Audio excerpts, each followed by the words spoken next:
We did a little orientation practice together yesterday, and there was a question: what do you suggest for those who are stuck in fight, flight, freeze, who cannot sit still and get more agitated when attempting relaxation with them?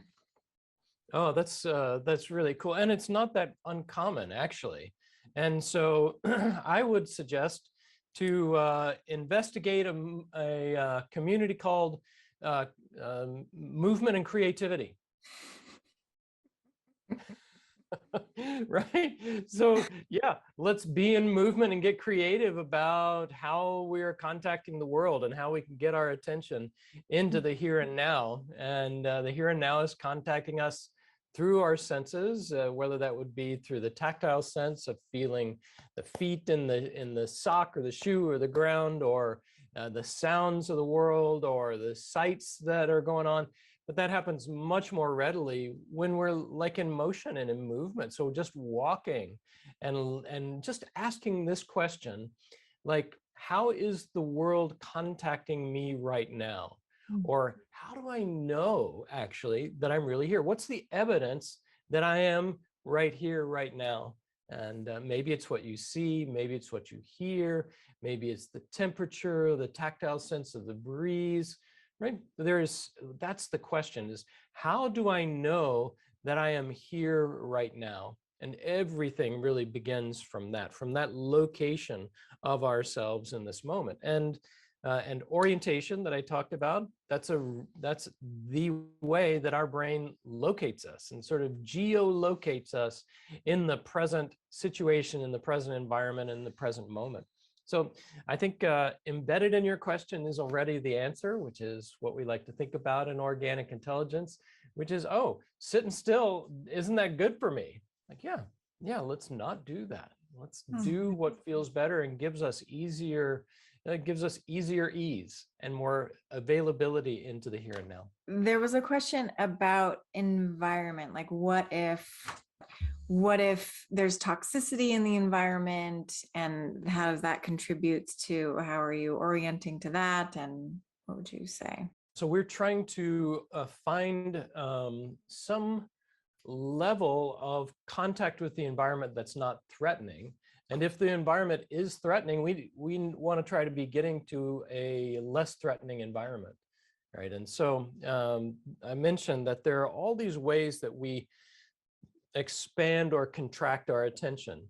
Like, if you're at a restaurant, and you're like, hey, what's in this soup and all, and you pick up a spoonful of the soup and you're looking in, like, is that oregano, and is that a little chunk of carrot in there? And all of a sudden, the rest of the world is gone, and you're just in this little spoonful of soup.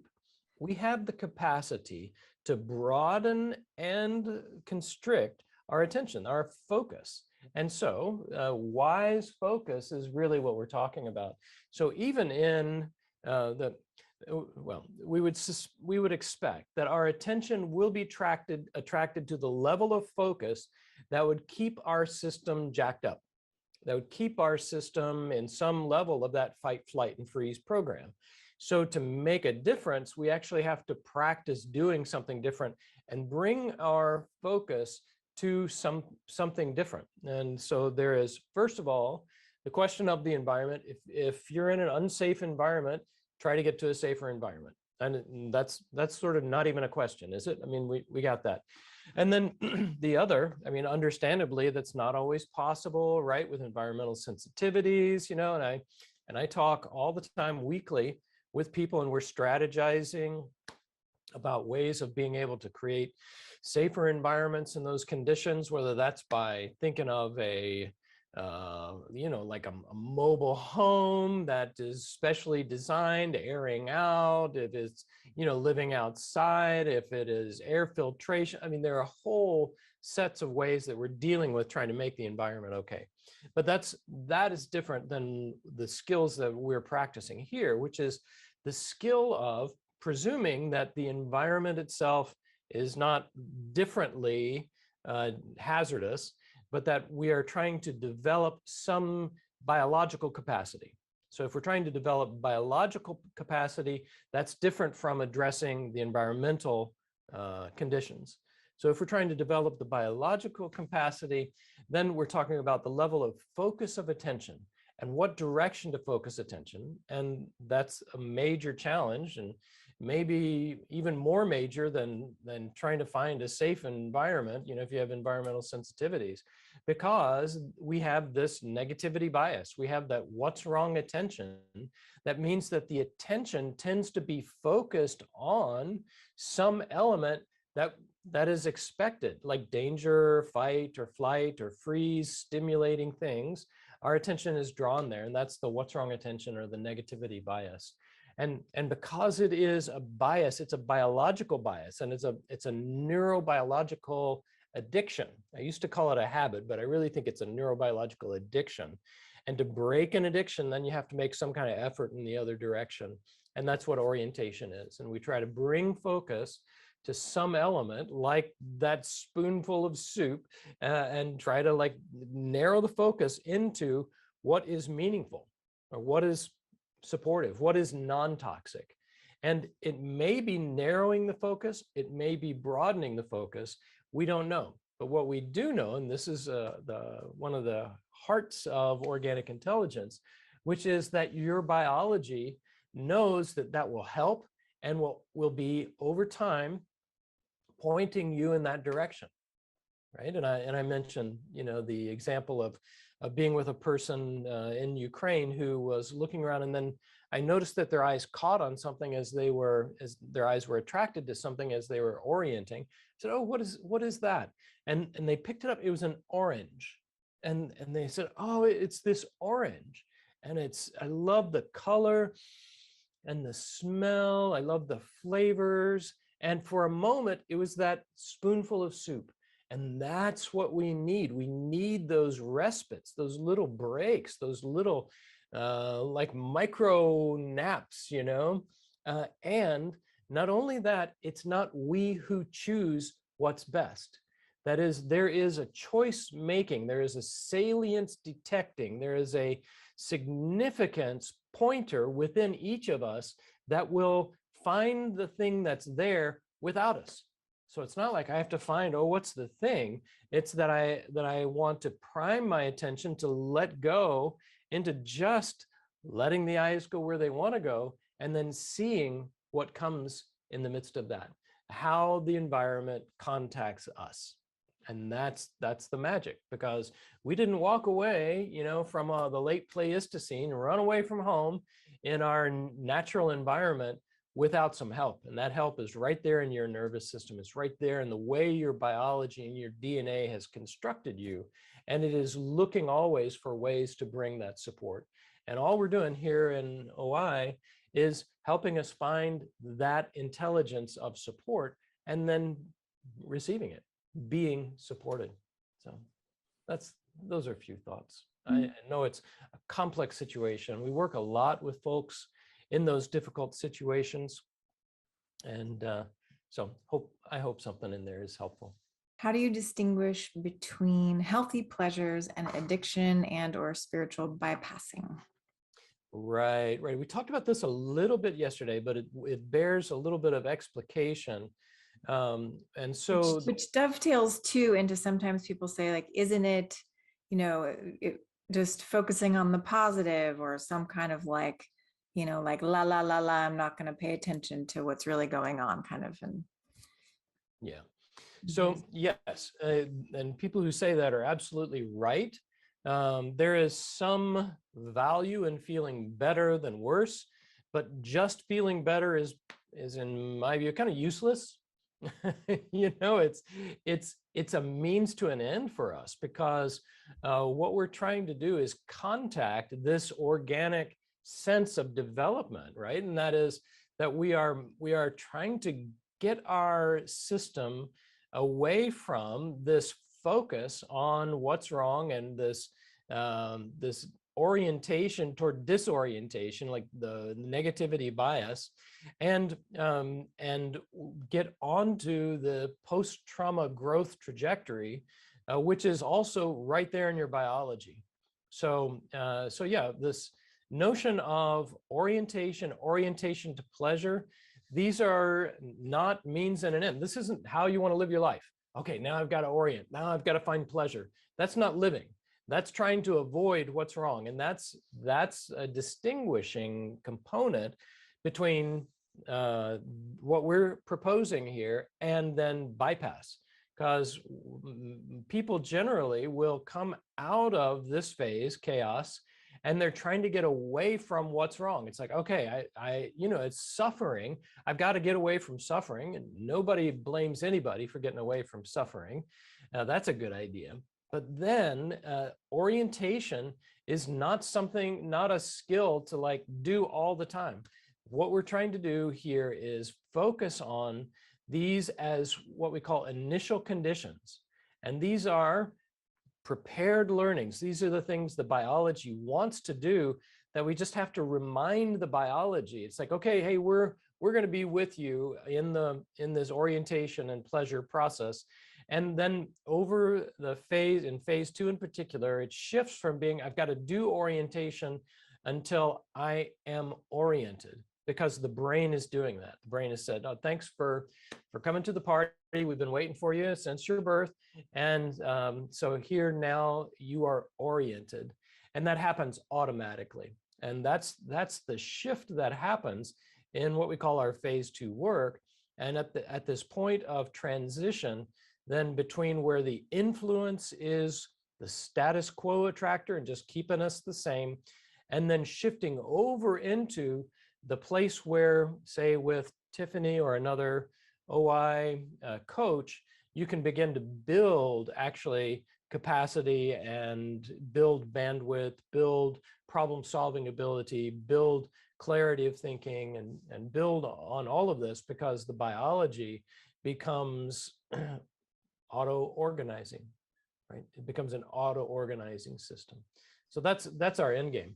Auto-organization, that's what we're trying to support people to become, so that then you can be sustainable as an individual.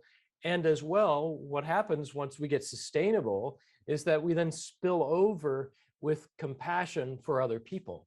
And then we're not depleted and burned out, but we are continually offering naturally supports into the world, and we make a difference. I think Joseph Campbell said something like this. He said, like a vital person vitalizes. A vital person vitalizes. So that's the auto-regulation. When we are vital and we are vitalized, that vitalizes.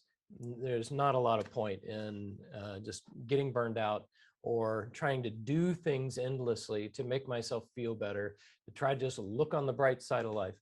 And instead, we look for healthy pleasures that we describe as healthy, non-addictive, not too intense pleasures, but lots of them, non-intoxicant related pleasures.